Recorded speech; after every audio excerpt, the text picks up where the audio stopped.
আসবে তারে মানা করে না, চাকরি হবে।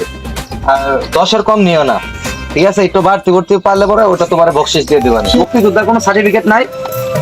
স্যার আপনি তো বললেন রেজাল্ট অনেক ভালো, তাহলে মুক্তিযোদ্ধার সার্টিফিকেট লাগবে। মুক্তিযোদ্ধার সার্টিফিকেট থাকলে আলাদা একটা পাওয়ার থাকে, এমনিতেই চাকরি হয়ে যায়। দেখো যারা যুদ্ধ করেছিল তাদের কত সাহস, আর তারা তো ভীতু, আর তাদের ঘরে ছেলে মেয়ে নাতিপুতি ভীতুই হবে। এদেশে কৃষক, কামার, জেলে, কুমোর, মাঝি সবাই মুক্তিযোদ্ধা। না, রাস্তাঘাটে যে অবস্থা, আজকে লেট হয়ে গেল। আরে বেশি লেট বলতে কোনো কিছু আছে? লেট হইলে কি? আসসালামু আলাইকুম। ওয়ালাইকুম সালাম। কি অবস্থা আজকে লোকজনের? লোকজনের কোনো সমস্যা নেই, আমার আজকে ইন্টারভিউ দিতে অনেক লোকজন আসছে, তার কোনো সমস্যা নেই। তো যাই আসবে তারে মানা করে না, চাকরি হবে। আর 10-এর কম নিও না, ঠিক আছে? একটু বাড়তি করতে পারলে পরে ওটা তোমার বকশিস দিয়ে দেবেন। সে নিয়ে ভাবতে হবে না স্যার, ওটা আমি দেখবো না। ঠিক আছে।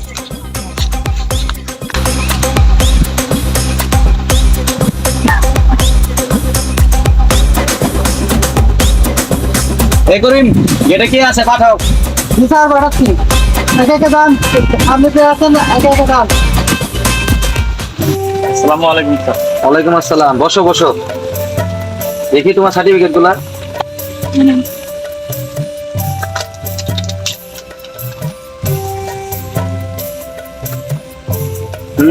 তোমার রেজাল্ট তো অনেক ভালো। তো মুক্তিযোদ্ধার কোনো সার্টিফিকেট নাই?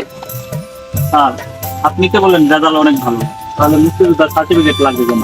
আরে এইসব রেজাল্ট, ভালো রেজাল্ট তো সবারই থাকে, মুক্তিযোদ্ধার সার্টিফিকেট থাকলে আলাদা একটা পাওয়ার থাকে, এমনিতেই চাকরি হয়ে যায়।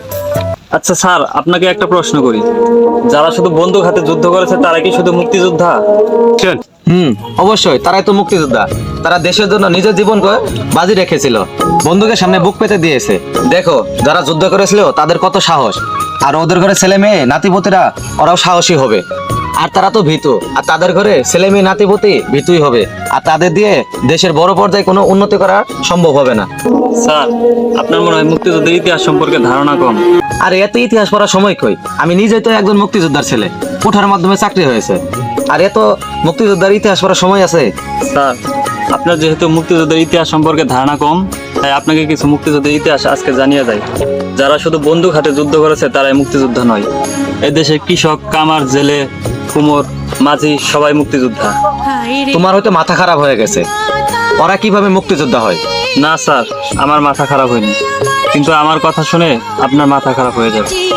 এদেশের কৃষক একজন মুক্তিযোদ্ধা, কারণ সে দিন রাত পরিশ্রম করে, ঝড় বৃষ্টি অপেক্ষা করে মাঠে ফসল ফলিয়েছে।